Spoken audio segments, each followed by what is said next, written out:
able to be vulnerable. I'm able to say the hard things. I'm able to address things full forward and not hide from whatever feeling of emotion that I feel like sometimes our ancestors had to stay safe. Like I'm using that as my weapon.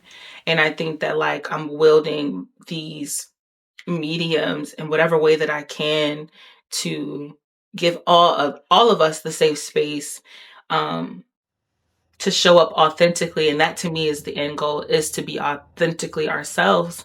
My name is Dann, aka It's a Honey Dip. I am 28 years old and I live in Waldorf, Maryland.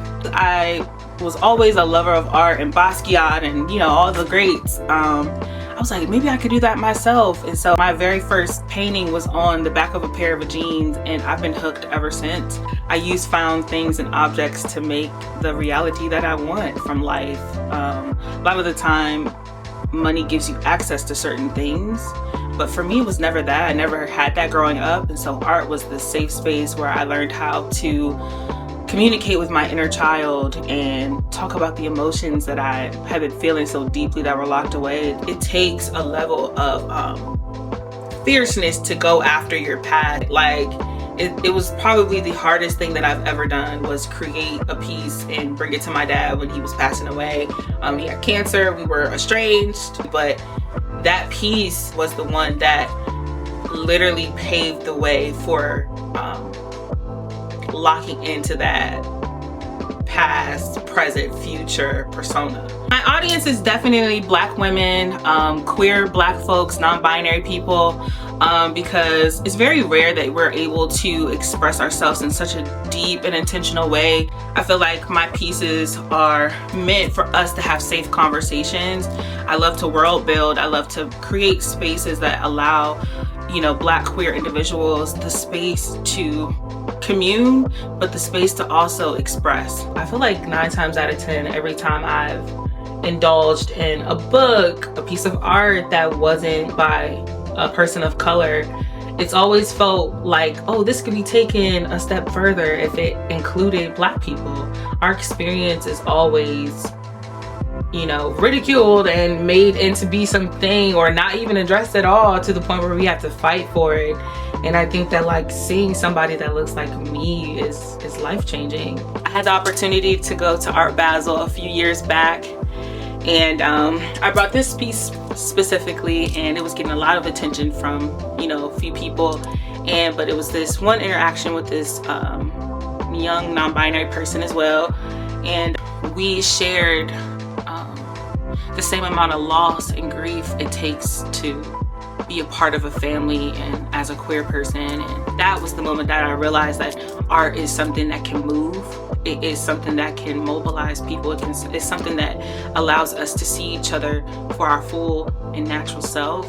I think that queer-centered art needs to be at the forefront of a designated space for us to come to. And you see us every now and again in different spaces, which is fine. But I do think that we need a space, a gallery, and not have such a corporate hand over top of it. I do understand you have to pay to play, but it's like, nah, like, why can't we just come and be passionate and safe and unapologetically Black and queer? And I think that as a person who's didn't grow up having it and all that thing, like, accessibility is so important.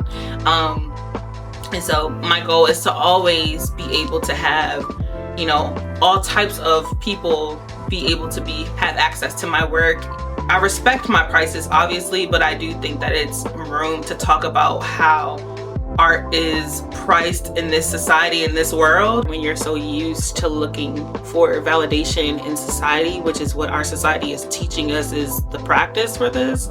And when you're constantly searching for the one yes, when really the yes should be from you, I think it takes away from the entire experience and makes it a lot harder to process the lows, and it makes you almost self-internalize what it means to fail as an artist. I think that the best thing I've ever done was fail. You know, failing brings you to new opportunities. And I think that it's being an artist has definitely taught me to fail with grace and honor, because one no can be 5 yeses. The power to harness, to alchemize your feelings and your emotions through creativity is not something that was supposed to be for us. I pray that I'm, a lesson to people. I pray that I am doing like the hard part of the big vulnerability to say like, hey, it's okay to get this deep.